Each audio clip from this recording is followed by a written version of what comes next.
I have instructed that no one from MSNBC News will be permitted in this building for the duration of this trial. This is a very serious matter, and I don't know what the ultimate truth of it is, but absolutely it would go without much thinking that someone who is following the jury bus, that is it's extremely serious matter, and will be referred to the proper authorities for further action. Thank you. Wow. That is the judge in the Rittenhouse trial. Welcome back to the show. Bottom of the hour here in our second hour for the program, danalash.com. Make sure you subscribe to Chapter and Verse, the newsletter. We'll recap this for you. The latest, this just all happening within the last 30 minutes. So you're getting this right as it happens. The judge in the Kyle Rittenhouse trial banned NBC from the courtroom and the courthouse. And the reason why is because they were apparently instructing one of their journalists to follow the jury bus.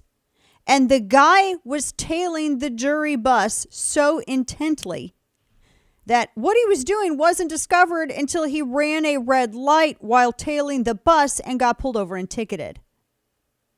This is jury intimidation.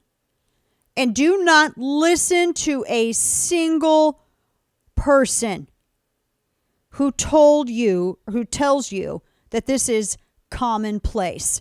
Everybody from Brian Stelter, CNN's running. I think CNN's just grateful it wasn't them that got caught. They had this one dude verified whoever, and this is just sort of an avatar of some of the Marxist comments on this. That Court TV, they say Court TV correspondent, the guy's name's James T. Morrison. Apparently there are two separate incidents of this, by the way. A woman and a man. This is James J. Morrison, who just said a reporter followed, this James J. Morrison guy was saying, this is a long-standing practice by news outlets. Just to get juror, info and to reach out to jurors to quickly after the verdict. Happens all the time. That's BS. It does not happen all the time. And I'll be very clear. Anyone making excuses for juror intimidation declares themselves an enemy of due process. The end. The end. You know what gets me? They spin for jury intimidation, but they're silent when the FBI raids Project Veritas. Brian Stelter tweeted, NBC News statement said last night a freelancer received a traffic citation. And while the violation took place near the jury van, the freelancer never contacted her. No one believes him. Especially when it's being reported by other actual verified folks as not happening that way. I mean, no. No. This is crazy. But it is juror intimidation. They're trying to get everybody, they want people to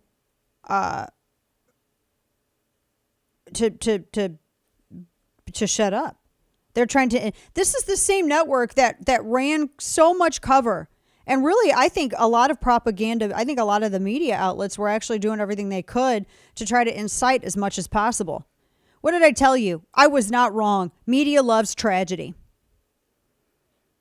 I said it before, I'll say it again. They love tragedy. They love the ratings it brings them. And they pretend to act so aghast when someone points out accurately and unarguably this truth. But look at their behavior. Mostly peaceful protest.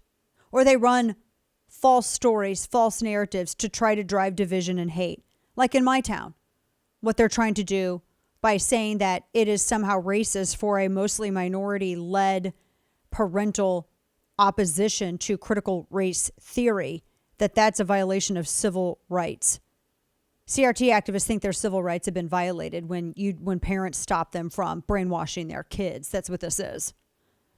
This is unbelievable. This isn't the press. We don't have a free press. I would argue we never had a free press.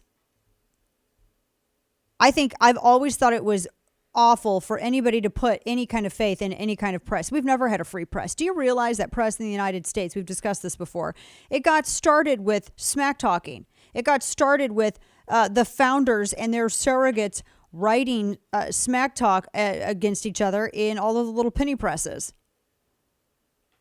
Thomas Jefferson, for instance, John Adams, they hated each other, and it took them like how many decades to settle their hatred for each other, hated each other. I mean, the stuff that they said about each other is pretty much like where we're at now.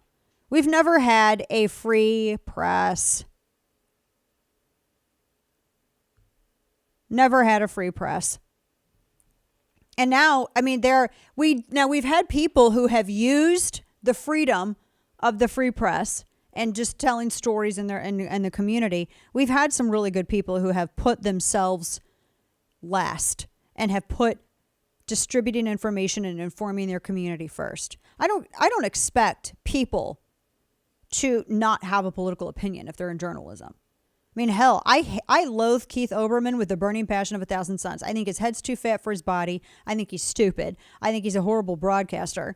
And I think that he best serves the nation by hiding in his bathtub, tweeting into the ether as everyone mutes him.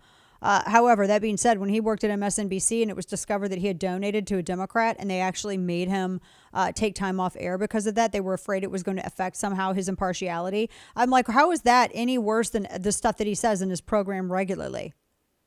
And he was forced to thank me on air because I was like one of the only people who was making this point. And it's true. I don't care what your political point is. I don't care what your bias is as a journalist.